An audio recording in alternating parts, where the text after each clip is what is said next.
last week, I'm not sure if you caught last week's episode, but that was the episode where I talked about doing triage in Riverside and then moving things into Final Cut. Right. So this week I decided to edit, or this last week I decided to edit the Kilowatt Thanksgiving special, which has 3 people on the episode plus the game board, which is, it's a Jeopardy-like game. And I decided to edit that all in Riverside. And I would like to share how that went.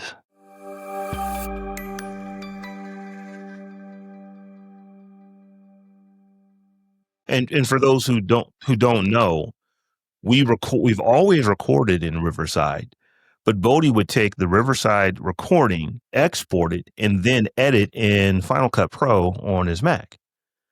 So you changed up. You, instead of doing that, you're now doing the editing inside of Riverside, where the editing system from the time we started to where it is now has significantly, been enhanced. I would say it's probably even an understatement to say significantly. It exists now where you could do it and replace a Final Cut, whereas before you simply couldn't do it.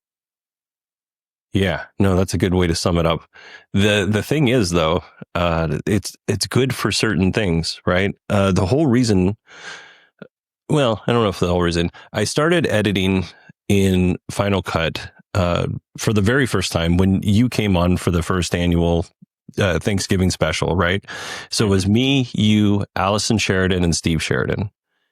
And that episode took me a very long time to edit in Final Cut because I didn't know how to use the program. And over time, I've gotten a lot better at that program, and I have kind of certain tips and tricks that I use to make that whole process go smoother now.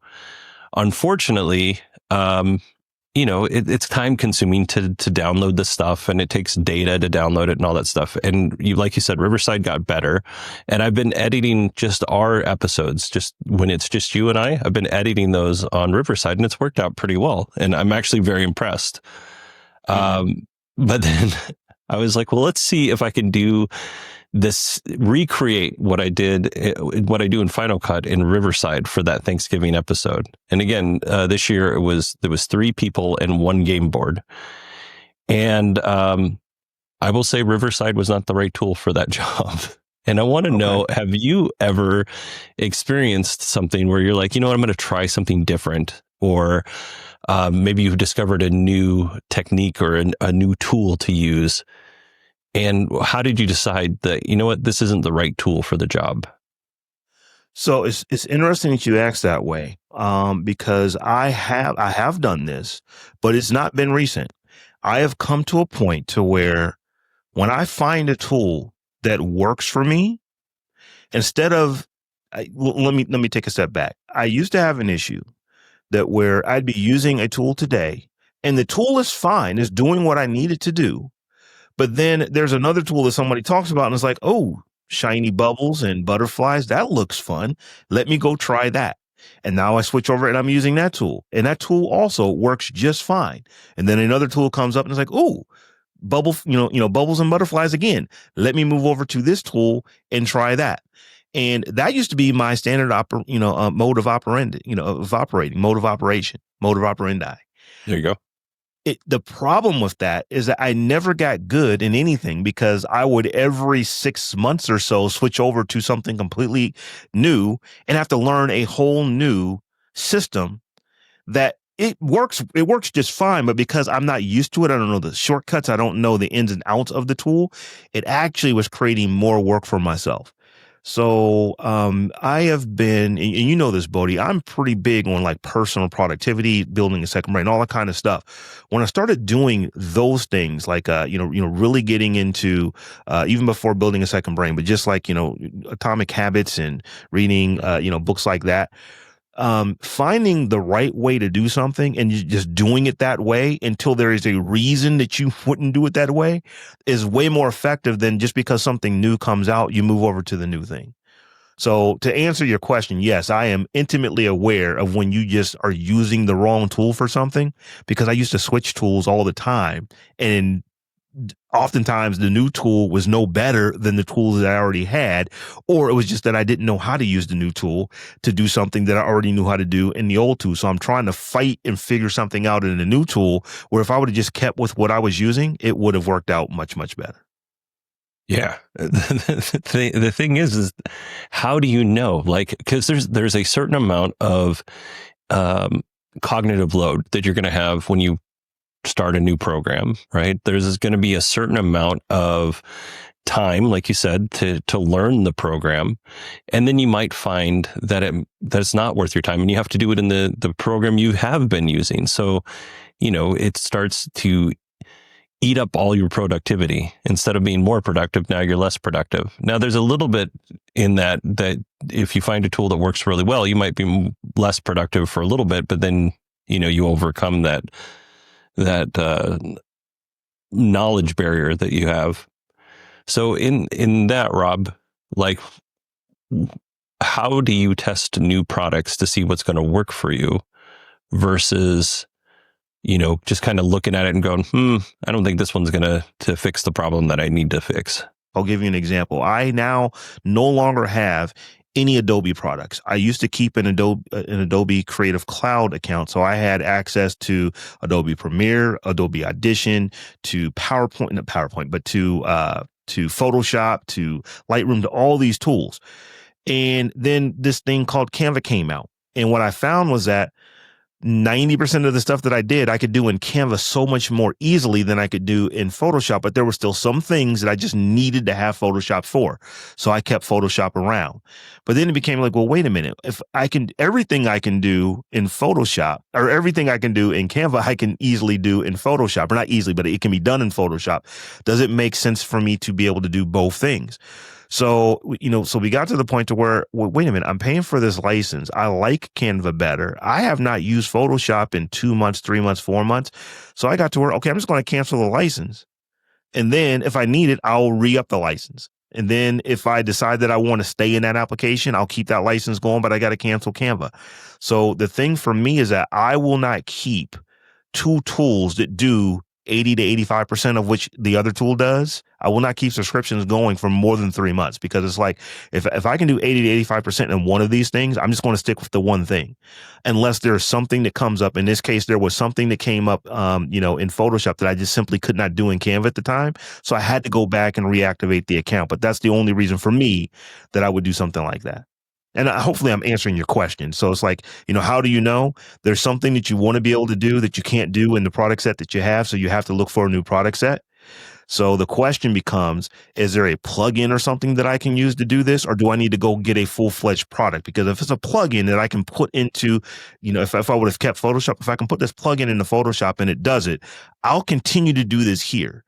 If it is, I just like using this other tool more and I spend more time in it, then I'll get rid of Photoshop and I'll go do it there, and then figure out a way to do the one thing in Photoshop that I couldn't do in Canva, which this is years ago. You can now do almost everything in Canva that you could do in Photoshop. Yeah. And then it just kind of was another thing in that same vein. I've played with a few different plugins, and I'm blanking on the names now, but they would multicam switch between whoever was talking on our recording. And I was using it with DaVinci Resolve. And one program worked okay. The other program worked fantastic, all the way up until one day they edited it and they updated it and it stopped working entirely for what I use it for. Not to say that they did anything wrong on their side, but for what I was using it for, it stopped working. In that kind of a situation, you find something that is like, oh my gosh, this is saving me so much time, because it was. And now this was in 2024, Rob, and I'm pretty sure you remember, but I was spending a lot of time. I even got on a call with somebody from the company to try and fix it. They were very good about support, but we just weren't able to get that to work. And I sunk a bunch of money into this program. I sunk a bunch of time into this program. And in the end of it, I was just not able to use it anymore. I look at it, and this is probably from my corporate days. There's opportunity cost to everything, and I think that a lot of creators that are doing this and are trying to make it a business, they don't think about the opportunity cost. They think about, oh, here is a new tool that can do this great thing, and it is really awesome, and it really does all these things well, and it probably will work for you. But how much does it cost for you to switch over to that? I'll give you an example. Um, there are a whole lot of folks that if I say that I'm just not a fan of Notion, they actually discredit my abilities. Like, how can you not like Notion? It's the greatest tool ever. Yeah. And for me, the reason that Notion is not the greatest tool ever is because I don't use Notion or tools like Notion because I think those tools are cool. I use tools like that. For me, I use Evernote. I use Airtable. I use those tools because I have a job that those tools need to do. And the tools that I use do those jobs just fine. So every time I would try to go to Notion, because it's like, oh, this is what everyone is using. It's like, okay, well, I don't want to say easily, I can move my process over to Notion, but what does that really cost me? I would have to pay for a Notion subscription to be able to do the stuff that I would want to do in it. And then I would have to spend enormous amounts of time figuring out how to create all the dashboards and how to create all the things in Notion when I don't have a desire to be a Notion designer. I don't have any desire to do to do all these glorious things that can be done. I don't want to be Frank Kern when it comes to Notion, where you can just figure out how to create dashboards and all this kind of stuff. That's not me. I don't want to create that. So for me, the opportunity cost is that I switch over to Notion. I'm going to lose productivity because I'm now using a tool that I don't know. And then for me, I've got to go hire somebody to build all the stuff that I already had built in other things simply so I can be over here in this new thing. And the opportunity cost is like, okay, well, you know what? I would save $20 a month if I were to move everything over into Notion as compared to having multiple tools to do this. But what does it cost me to pay somebody to do everything that I need to do in Notion? And then as time goes, to add all the features that I would be getting in these other tools. Is that worth the $260 a year, $240 a year, whatever it would cost to just to pay that extra money? So it's not that a tool didn't work for me. In my case, it is more of a tool just didn't work for me. It just wasn't something that it didn't warrant me moving over into it. So hopefully I'm answering your question, Bodhi, because like I can't think of a time when I've had a tool that was doing the job and then it just simply no longer did the job and I had to find something else. I can't think anything off the top of my head. I'm sure there is something. I'm sure there are tools that have gone away that I used to use that are no longer available. So you had to move on to something else. But I just can't think of anything relatively recently. Yeah, I know there was an auto leveler tool. What was that called? And Levelator. Levelator. Yeah, that went away. Mm-hmm. And then some people brought it back. So yeah, Levelator is definitely a tool that I use. But here's the thing. I never stopped using it. Now some people will say, well, isn't that dangerous? You're using a tool that's no longer supported. Hey, it still worked. So, so was I living dangerously? Yes. But it continued to work for me. Because remember, I'm not this big company. If I were the big company, I had a bunch of employees. No, I'm not going to have employees that are using some unsupported software, but it's like, I know how to get around this. It's like, if this doesn't work, I need to go get an Auphonic subscription. That solves the problem. Auphonic does what Levelator does on steroids. But it's like, but do I need to do that if Levelator still works for me? No, it doesn't. Now, there's some other things that Auphonic does that, well, wait, that's kind of nice. You show me some things in an app. Oh, that's kind of cool. Oh, I can do this. Oh, I can make it sound like this. I can make it sound like that. So now I don't use Levelator any longer. I'm now using Auphonic to do this stuff. Levelator is still installed on my PC. It's here. It'll run. It'll do whatever I need it to do. But it was not that the tool was no longer available, because at the time it wasn't. They've now brought it back. But for me, it's still doing the job. I don't need the updates because all I needed to do is take these 3 WAV files and make them all sound like they were all talking at the same level. If it could do that, I'm good. And Levelator was perfect for that. So I don't want to change gears on you too much, but just talking about using the right tools. like I said, you threw this in our, I've known we were going to be talking about this for a couple of days, so I've been thinking about it. And it even caused me to put a couple posts out about some things. You know, particularly when it comes to us, we are creators. There are tools that we use. We have workflows on how we get stuff done. And particularly when it comes to podcasting, you and I get questions where other people are asking, well, hey, how did you do this? How did you set this up? How did you do this thing? So for me, not necessarily going out and trying to learn every tool that's out there. For example, I don't tend to use free services. The reason for that, and I understand that, so I'm not saying that I am like against free services, but I do believe this, that if you're using a service that is not charging you money, you are not their customer, you are their product. They are monetizing you in some way, form, or fashion. The company can't exist just to give you services. It's not a public library. They're not getting tax dollars to be funded. So if you are not the customer, you're the product.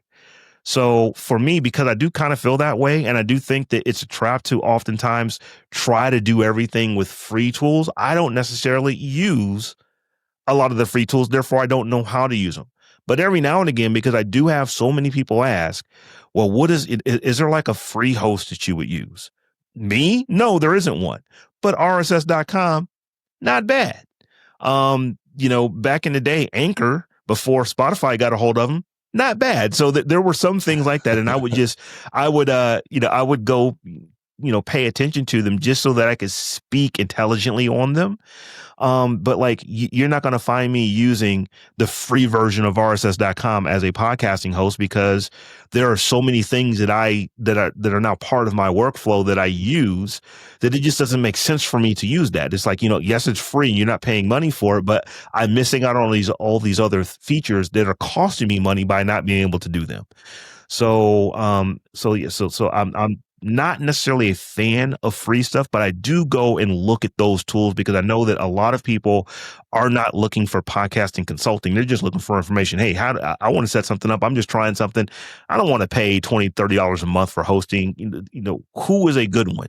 So I think it is kind of my responsibility, being a podcasting person, somebody who talks about podcasting all the time. Well, let's go do a little bit of research and figure out which ones are okay. So like right now, I would say RSS.com is probably one of the better ones. Buzzsprout, if you only have a few downloads, which most people who are just starting out do, it's probably not bad, as well.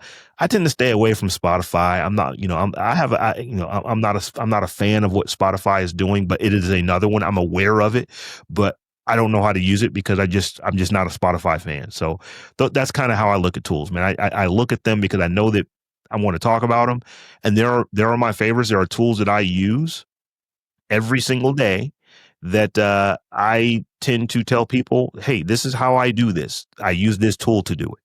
This is how I do that. I use this tool to do that. And one of the nice things about that is that there are often affiliate relationships you can have with tools you're using. Now, I'm not one of those affiliate marketers where I literally go try to find everything that is an affiliate offer that pays the most amount of money and start telling people and recommending those things to folks. That's not what I do. But there are tools like the host that I use for podcasting. I've been using the same ones for decades. I like them, therefore I tell people about them. I can get an affiliate referral on that because I've got a level of expertise of using some of these tools. There are some tools that I use for editing. I really like them. I've been using them for decades. I tend to tell people about these tools and how I use them and how my workflow goes. And if they go out and buy those tools with my affiliate link, then I make something. So there is a benefit to being aware of what's going on in some tools. But there are other tools that they're just things that I use to do my work, and I'm not really thinking about them. It doesn't matter to me that it's one tool versus another tool. It's just a tool that does the job that I need to be done. Yeah. In a lot of cases, it's better for the tool to get out of your way and you not to even think about it. Like you gave me the tip of using Headliner to put the Kilowatt podcast on YouTube. It's great. It works out fantastic. It goes on YouTube. I don't have to think about it. I pay them $20 a month or whatever it is for that, the ability to do that. But I never have to worry about it going up on YouTube. It's just there. And that saves me a little bit of time every day. And normally I'm recording and editing and posting late at night. So that means that gives me more sleep. And it's not just time. I get more sleep doing that. I have never been to rss.com, Rob, and you get a lot of free stuff for rss.com. That's pretty impressive. And the paid it's not all that much for the paid side either. If you pay up front. No. Elsie Escobar recommended this. I think it was someone on Threads just asked a question like, hey, what is a really good free podcasting host? And this is one that she recommends. Elsie's been doing, she's one of the few people who's been doing this longer than I've been doing it. It's like, I mean, there are a lot of people who have been doing this longer than I've been doing it, but I've been podcasting almost 20 years. She's been podcasting over 20 years. So if she says rss.com is worth it, let me go check this out and see what you get. And as I go check, it's like, wait a minute, unlimited episodes, unlimited audio, RSS feed for your podcast. And this is not a commercial for rss.com. No, it's just like somebody who I trust said, hey, this is a pretty good one for a free podcast host. I'm like, yeah, it's not bad. Would you or I use the free version of this? No, we wouldn't. I mean, there are too many things that we need in this in the systems that we have set up, where we have them set up, that we wouldn't want to lose that by going, by going to a free host. But if this is where you're starting, rss.com ain't bad. Yeah, I will say there are. And I'm not saying you're not saying this, but there are programs. What's the program you use to edit audio? Audacity. Great open source project. DaVinci Resolve has a free version that almost gets you everything you need. So there's not it is ridiculous. So with Audacity, it is. Audacity is like PBS, man. It needs the people who use it and love it to support it. So I actually, every few years or so, I'll donate to the company that, that basically it's open source. So it's not one company, but it's like, there's one place to go get Audacity. I'll donate to that because it's like, it's a tool that I get value out of, and I don't have a problem paying for the products that I use. But it's like, I've been using the tool for so long. It's like, do I need to use Adobe Audition? I could use it, but the stuff for me, what I'm doing, Audition, does it, but so does Audacity. It just works there. So yeah, I'll actually pay for it. That is one of the free tools I use. I used free Blackmagic DaVinci Resolve for years, and then I decided, you know what? There's some things that I want to do that I can't do, but I want to do them. Let me go pay this one-time license. And that was another reason we had to get rid of, I know I'm kind of going all over the place, but that's another reason why we had to get rid of Adobe Cloud. It's like, wait a minute, I've now purchased a whole nother tool that I like using more than I like using Adobe Premiere. And this is just a one-time fee forever, as compared to you've got to give them money every single month. Yeah. So I think it's $300 for Resolve. Yeah. Well worth it. It's basically less than 1 year of Premiere. If my math is right, I think it's $30 a month for Premiere. But if it's not 1 year, it's pretty short, pretty close to that. So it's definitely worth your time. It is ridiculous how good that application is. Are there things that people like? I think if you were to go into like a professional production house, it's going to be Premiere first, and then it'll be some folks. I just like DaVinci Resolve. I think many people would say like color grading is superior. You can color grade to a much higher degree, not much higher. You can color grade to a higher degree in DaVinci than you can in Premiere. I think that's probably general consensus at this point. So it's not like it is. It's not like it is. Premiere is here, and then DaVinci is like down there. It's like, no, we're talking about if Premiere is 100 out of 100, DaVinci is like 97 out of 100. It's really, really good for premium software. Yeah. Unless you're making a big budget movie, then for most people, the free version is going to be great. Upgrading for the $300 for a lifetime license is also great. Mm-hmm. It looks like it's $22.99 a month for Premiere. So, you're not, maybe it's not quite a year, maybe it's a little over a year for that. It's but it's not $250, bad. 260 a year. So yeah, it's not inexpensive. But once again, I wasn't really using all the stuff in Premiere, even though I had it. The reason I have my Adobe Cloud was for Adobe, Audition. I was doing a lot of editing in that from an audio standpoint. I was doing a lot of stuff in Photoshop. I was doing a lot of stuff in Lightroom. So those are the reasons that I had that. Premiere was just kind of, hey, it kind of comes. But I never really got into video editing. It's literally since you and I have been doing this show is the entirety of my video editing outside of doing stuff maybe like in Camtasia or something like that. Mm-hmm. So Resolve was just there and it was free, and I no longer had that that Adobe subscription, so I just learned how to do some stuff there, and it's like, well, wait a minute, I don't need to ever go back to Premiere. I can do everything I need to do here. Yeah. And we can wrap this up because we can continue going down this. I know you use Descript. I don't use Descript, but Descript is a really good tool to use if somebody's just looking for something to use and edit like a Word document. They can edit video in the same kind of way. Very similar to what you're doing in Riverside. Yeah. Riverside's editor. One of the reasons why I like Descript over, well, there's many reasons why I like Descript over the editor in Riverside. I like record. See, here's the thing. I like recording in Riverside probably more than any other platform. It just works for me. I know some people have had issues with it, but it just works. It's really good. And then you can edit right here in the interface, and the editor is really good as well.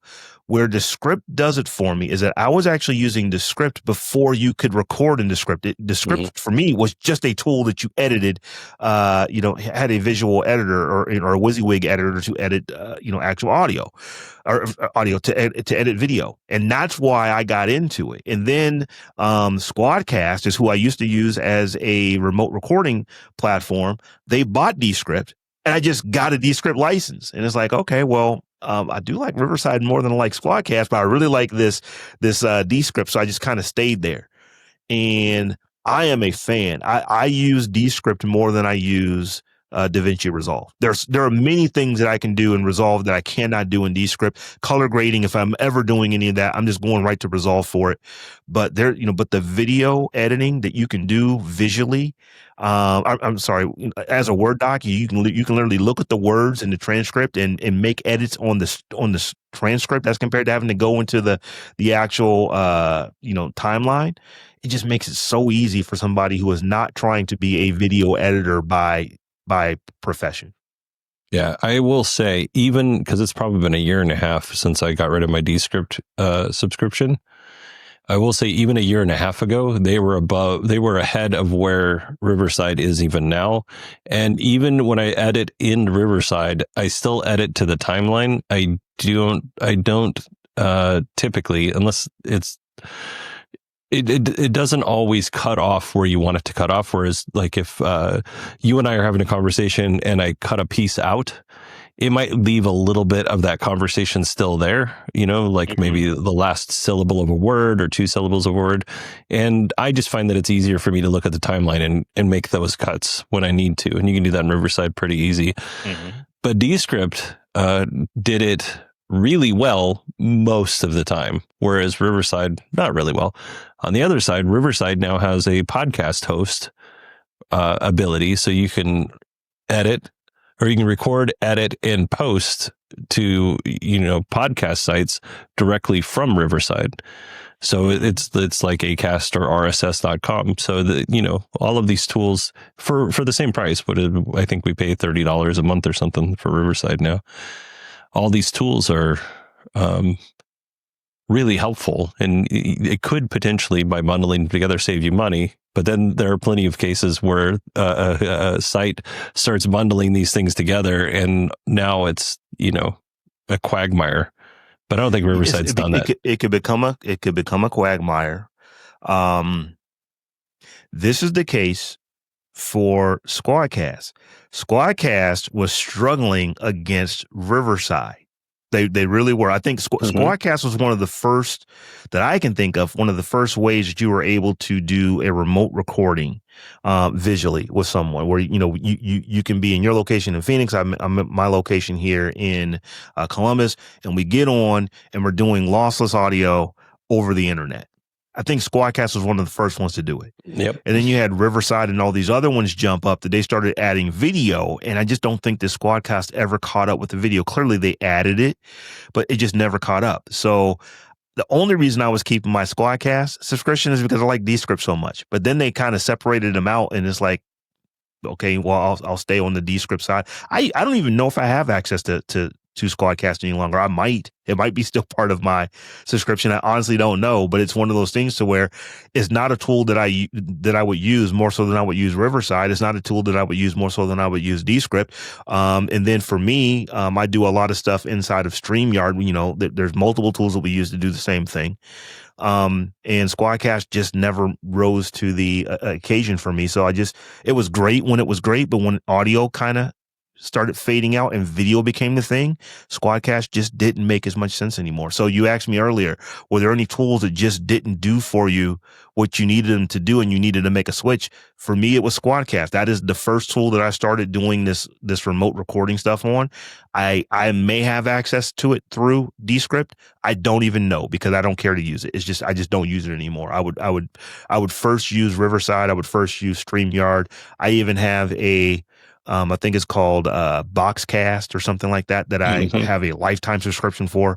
I would use those before I would ever go back and use Squadcast. And I'm saying that Squadcast may be fine. There's no reason for me to go back to it because the tools that I use do what I need them to do without having to go learn another interface.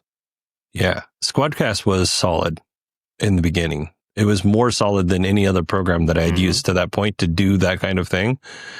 Which is to say, it still wasn't great. You can only record audio in the beginning and things like that, but you could still look at each other while you're talking. But it was a solid program. And then Riverside, within a short amount of time, just kind of overtook them. And then you had StreamYard and stuff like that, and that made it even easier on top of that. But I loved Squadcast when I was using it. I was thinking, Rob, to wrap this up, is there anything that you're trying to solve for in your workflow that you haven't found a program for yet? So I'll go first. Mine is multicam editing. I want somebody to edit like I edit. What's a tool for you? So it's AI in general. Now let me say it like this. I don't want to learn every AI tool. I don't want to be an expert in ChatGPT and in Gemini and in Anthropic and in Perplexity and in all these other tools. That is not my goal. My goal, however, is to figure out which tools work best for my workflow for the things that I do. So up until recently, because, ChatGPT just turned 3 years old. It's amazing that we've been talking about AI. It seems like for decades, but it really has only been the last 3 years. The tool just turned 3 years old at the end of November. So I got on board with ChatGPT very early on. Now I also have I am embedded in Google services. So I have Gemini as well. And Gemini wasn't as good as ChatGPT. Let's just be honest about it. It just simply was not as good until a week or two ago when Gemini 3 came out. I am regularly now finding Gemini 3 for what I do rivals another tool, Claude, which I've been using. I've been using Claude for some time just because ChatGPT wasn't doing everything that I needed to do the way that I needed to do it. And Claude was. I was finding for my workflow, for what I am doing as a content creator, Claude was the bee's knees, so to speak. But man, Gemini is really making its mark with what it's doing because it's one of these tools I already pay for it. And then like what you can do with Nano Banana, I mean, it is really incredible what Google has come out with. So a tool for me that is being displaced right now kinda is ChatGPT. And because I said, I am not looking to be the AI expert and I know how to use all tools effectively. I'm not going to continue paying for ChatGPT after my subscription ends literally the end of this month, and I'm not going to pay for the paid any longer. I'm just not using it enough. So for me, I don't change tools regularly, but when I do, I always make sure that I've got a backup or two. So in this case, I think that, I really like Claude. And I really like over the last couple of weeks what you can do in Gemini. So I'm pretty certain that I will be canceling my ChatGPT here at the end of the year. I feel an episode coming up. We probably should put it in the books to do an episode about using AI to enhance our creator business. Because there are a lot of camps. There are some folks who say, if you use AI, I just can't trust you anymore. And there are folks who are literally trying to use AI to replace themselves. I think both of those things are the wrong way to look at it. But as a creator, I use artificial intelligence all day, every day. It makes my job easier. I'm not using it to create content, but I am using it to help me create content. So there is a distinction and a difference in those statements. Like I said, I am not using it for creation. I am using it to help me create.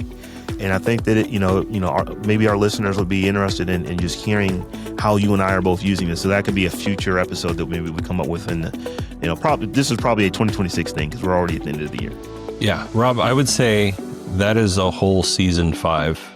Maybe in the AI creation. I think that's a really great way to go because we've talked about this over the last 3 years multiple times, and I think we're at a place where we could do that. So, how would people find us, Rob, if they wanted to support the show and kind of see what else we're up to? We are everywhere at beyondthepost.fm. So you're going to find us on social media.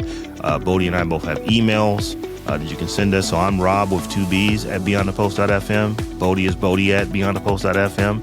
If you head to beyondthepost.fm slash Patreon, you'll find out all about our Patreon subscription that we have over there, where there is bonus content, a lot of bonus content that we have over there that folks are privy to. So I think the best way to find us is beyondthepost.fm. If you head to that, you'll find out many ways to contact us. Perfect. All right, everybody. Thanks so much for hanging out with us, and we will talk to you next time.